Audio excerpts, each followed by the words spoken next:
Apakah naluri intelijen Bapak mengatakan saat ini Bapak tengah di dalam tanda petik atau Ya, mungkin akan pada ya, suatu saat dibuntuti, diancam, ya. dijadikan target? Begini Pak, saya bukan kali ini punya pengalaman seperti itu. Oh, Ketika kasus Pak Narko dituduh makar, ya kan, iya betul, saya juga yang membuat surat kepada Menko Polhukam, kepada KSP, kepada Kapolri, betul. bahwa apa yang mereka nyatakan itu tidak benar. Bahwa ada informasi intelijen yang salah, diterima mereka, kemudian mereka sampaikan di ruang publik. Oke. Nah itu juga satu risiko buat saya pada saat itu pun saya masih bekerja. Mas Tapi saya pikir belum purnawirawan, Pak ya? tapi saya pikir begini Pak, saya selalu berpikir begini, untuk sebuah kebenaran atau perubahan, kita harus berani melawan arah. Pak, kalau soal pasar pramuka ini, Ya, saya ya, langsung pada ya, persoalan itu. Seberapa meyakinkan sih sebetulnya bahwa pasar pramuka ini menjadi tempat yang begitu ya. apa ya? Yang begitu keruh gitu Yang ya. begitu keruh Iya. betul ya. Jadi begini Pak, saya juga sebetulnya dulu pelanggan produk pasar pramuka, masa saya dinas. Artinya begini, pada saat ada kegiatan apa yang Iya, membutuhkan ID card untuk masuk, iya, iya, iya. saya pakai mereka, buatin dong ID card supaya gue bisa masuk. Nah gitu loh. Dan itu mudah, bukan hal yang sulit gitu ya. Dan saya tahu persis akhirnya, di sana cuma ada satu di Indonesia yang membuat produk-produk palsu, tapi dengan garansi 90% lebih mirip gitu loh Pak. 90% Iya, ini ya. seperti saya bilang kasusnya Pak Iman misalnya. Iya. Nah, dia membuka pengetikan. Dia menerima order untuk produk-produk palsu, tapi nanti kerjakan di belakang. Hanya ada beberapa orang yang mampu untuk. Artinya keahlian mereka di bidang ini, bidang sablon apa segala macam ada. Ya sekitar 15 orang mungkin.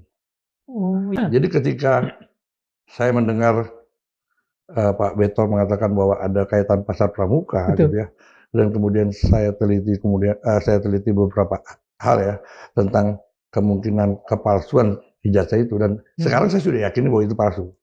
Nah, yang disebut itu ijazah Pak Jokowi. Jokowi palsu. Karena dari beberapa saya diskusi dengan Pak Rismon, Iya. Mas Roy, kemudian beberapa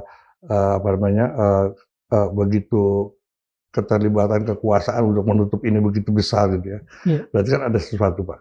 Iya, iya, iya.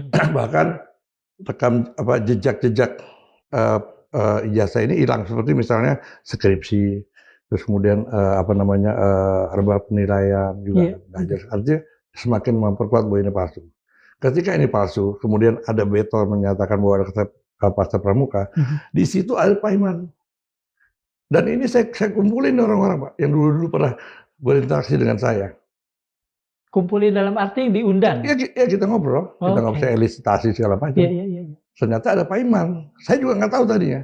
Pak Iman itu adalah relawan sedulur Jokowi. Iya, betul. Dan kalau kita lihat rekam jejaknya begitu luar biasa. Dia mendapatkan luxury, mendapatkan Wamen, ya. Sebagai wamen, Iya, sekarang komisaris di PGN. Betul.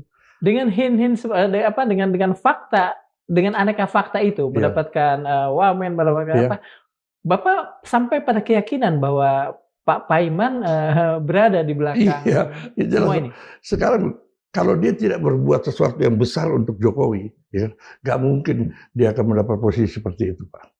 Tidak mungkin, karena saya lihat rekam jejak dia dari teman-teman, dia itu bukan siapa-siapa. Dia datang ke sini cuma SMP. Nah kemudian kan mereka ribut di Universitas Mustopo. Iya. Karena ada dugaan bahwa ributnya itu berawal dari dugaan bahwa kesarjanaan dia juga dipertanyakan. Dia lulusan Unpar, Pak. Unpar ya? Unpad ya kalau salah. Ngambil apa ya Pak di Unpad? Dokter apa itu enggak. Nah, akhirnya konflik dengan Mustopo. Keluar. Dengan sekian banyak, katakan saja dugaan-dugaan tengara-tengara, mengapa misalnya polisi tampak susah benar menyatukan puzzle-puzzle ini menjadi sebuah cerita? Karena itu, Pak. Karena di sini ada keterlibatan kekuasaan, ya kan, untuk menutupi kebenaran. Kan susah di situ Pak sekarang. Kalau misalnya kekuasaan tidak melakukan tindakan yang sangat represif ya, betul, mungkin sebentar terbuka. Pasti terbuka. Kalau bicara kekuasaan, kan sebetulnya secara De jure ya. Iya, nggak ada lagi. Artinya Pak Jokowi kan sudah tidak berkuasa. Mengapa misalnya bisa sampai pemerintahan saat inilah katakan saja itu kalau disebut kekuasaan itu adalah itu masih tetap tidak membuka ini secara transparan. Nah inilah saya katakan Pak selama ini bahwa ketika Prabowo sekarang memegang kekuasaan kan, kekuasaan pemerintahan, kepala negara, kepala pemerintahan, tapi dia tidak bisa berbuat full power gitu Pak. Ini karena saya mengatakan begini, ini karena adanya operasi garis dalam yang dilakukan oleh Jokowi terhadap kekuasaan Prabowo. Ya kalau kita bicara operasi garis dalam itu operasi intelijen dalam konteks militer Pak. Jadi dia beroperasi di daerah musuh gitu. Dia harus kuasai ini. Nah itu terbukti kan dengan beberapa menteri yang masih dipaksakan masuk, ya kan? Dan bukan beberapa Pak, itu 17-an.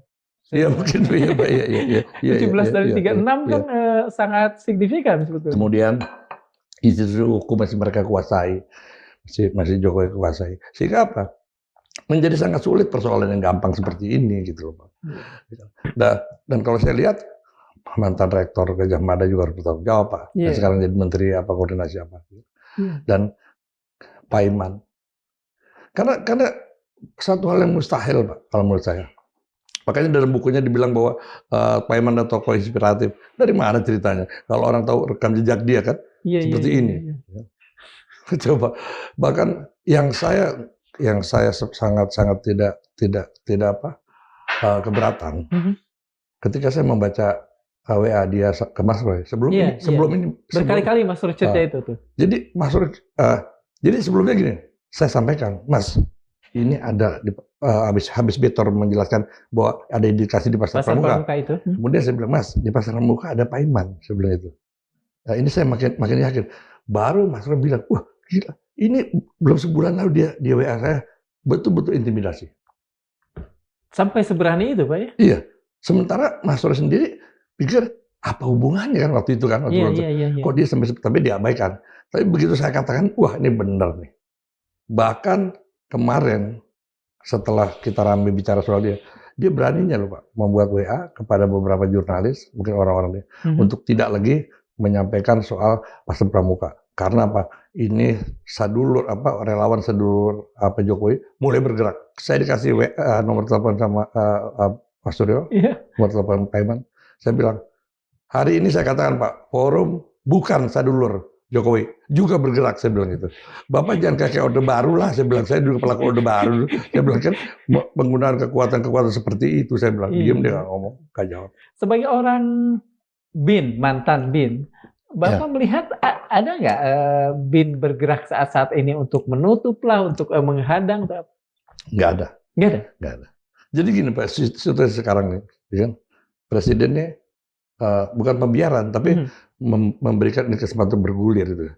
Terlibat pun tidak gitu Pak ya. Terlibat pun tidak, tapi dibiarkan bergulir.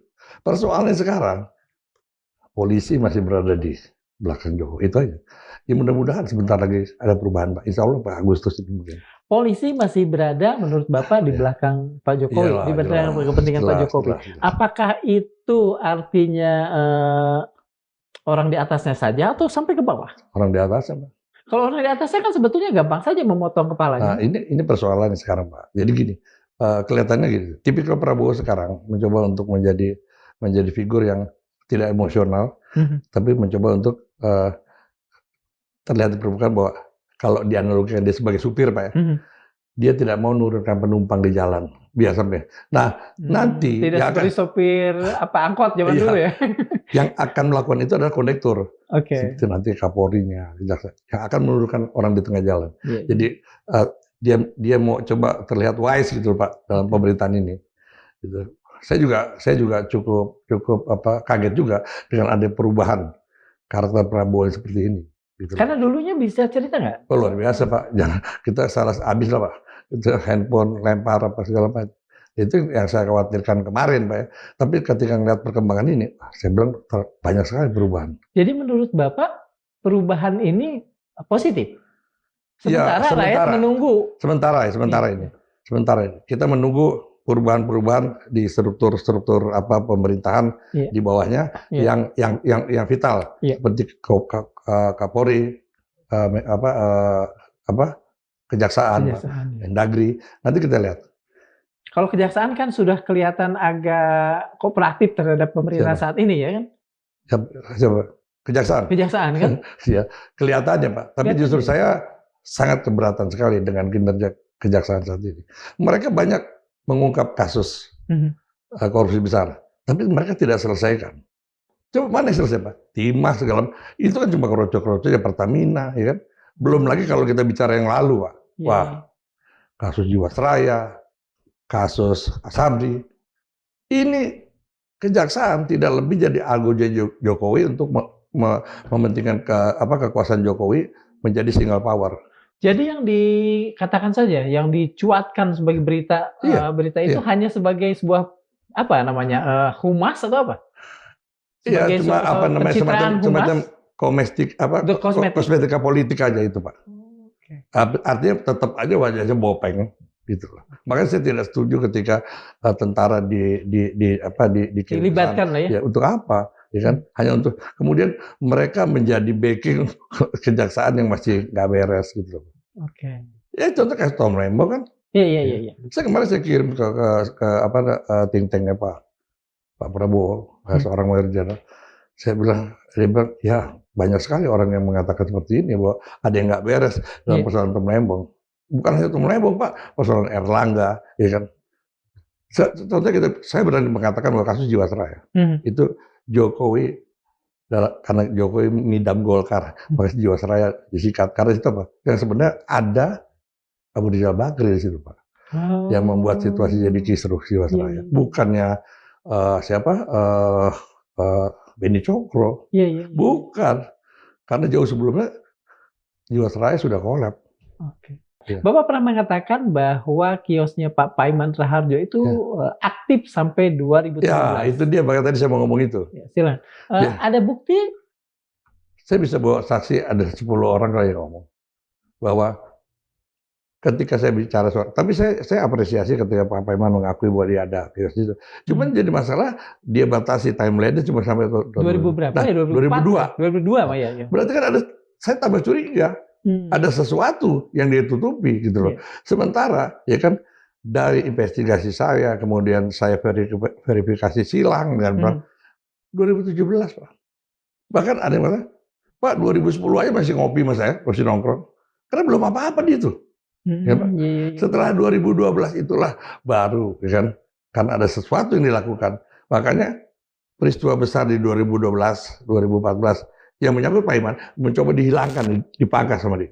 Wah, sekarang begini Pak, kalau dia hanya 2002, kenapa dia bisa menyelenggarakan halal bihalal pada saat kemarin tanggal berapa Mei gitu? 1 Mei apa? 2025. Di situ. Coba. Kalau jauh dari 2002 ke 2025. Iya, kalau 2002 dia sudah tidak ada, ya kan mana mungkin. Dan ini dia laksanakan sendiri loh Pak. Dia pada saat di rakyat bersuara, itu dia nggak bakal datang, tapi dia pakai handphone. Dia bilang, saya diundang. Ternyata terbukti bukan? Dia pengundang? Bukan. Dia undang orang-orang itu. Dari mana? Mereka sekarang kan yang diundang itu kan mereka sekarang diaspora ya, nggak ada kerjaan apa. Saya tanya, ya Pak, kalau saya ngadain uang saya dari mana Pak? Ya Pak Paiman lah. Dan itu mereka yang hadir yang ngomong gitu. Apalagi kemudian Pak Paiman mengatakan bahwa silakan kalau mau konfirmasi kepada Sukono, Ibu Kana. Dan Sukono kerja sama dia. Ibu Kana itu istrinya Sukono, Pak. Coba, nggak fair banget. Nggak fair sama sekali. Ada sesuatu. Kenapa dia harus menyatakan itu di publik? Jadi ketika Paiman ini belum juga dihadirkan atau diminta keterangan oleh polisi, bagi Bapak ini persoalan juga ya? Iyalah. Berarti kan artinya gini, tambah jelas ketidakberesan ini gitu loh Pak. Ya. Kalau kebakaran di Pasar Pambuka itu terjadi tahun berapa Pak? 2024. 2004 ya? Menurut Desember. Bapak ada hubungan nggak dengan urusan ini? Kalau lihat kebakarannya Pak, itu kebakaran semua kios habis, nggak ada yang tersisa. Sementara pemadam kebakaran posnya nggak lebih dari 1 kilo dari situ. kemudian pos polisi juga seberang jalan. Iya, iya.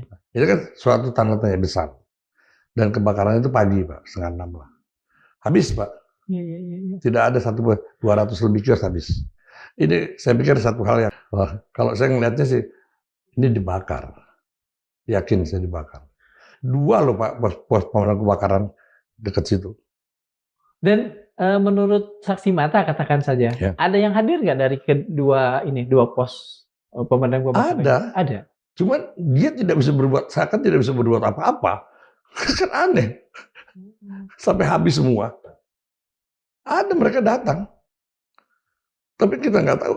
Karena dari saksi mata yang ada, karena beberapa rekan saya yang ada di sana, mereka tuh asli orang situ dan punya kios gitu, Pak. Iya. Sampai mereka tuh teriak-teriak, Pak, ini kapan mau disiramnya gitu loh. Oh, jadi dalam taraf seolah didiamkan gitu ya, hadir tapi mereka diam. Mereka hadir, ya. Tapi mereka tidak berbuat apa-apa. Okay. Kalau sampai habis 200 kios kan keterlaluan. Iya. Nah, ini juga kemudian karena situasi seperti ini, ya akhirnya kita kaitkan lah. Ya, sekarang begini, Pak. Saya sebagai orang yang mungkin nggak juga paham soal digital forensik dan segala macam. Saya yakin ketika sebelumnya Jokowi selalu bohong, dan kemudian dihadapkan oleh ijazah ini, orang pasti itu juga bohong. Iya. Gitu. Artinya urusan ijazah ini menjadi, katakan, mungkin nggak tepat saya katakannya, semacam entry point, pembuka tiba-tiba muncul hal-hal lain, kebohongan yang lain yang publik sampaikan. Iya. Akhirnya apa? Yang ada ketidakpercayaan. Tapi kan orang selalu bilang, dia kan sekarang sudah bukan presiden. Persoalannya dia harus bertanggungjawabkan loh. Ketika dia jadi presiden memakai dokumen yang palsu. Ini kan rusak citra bangsa ini, Pak. Betul.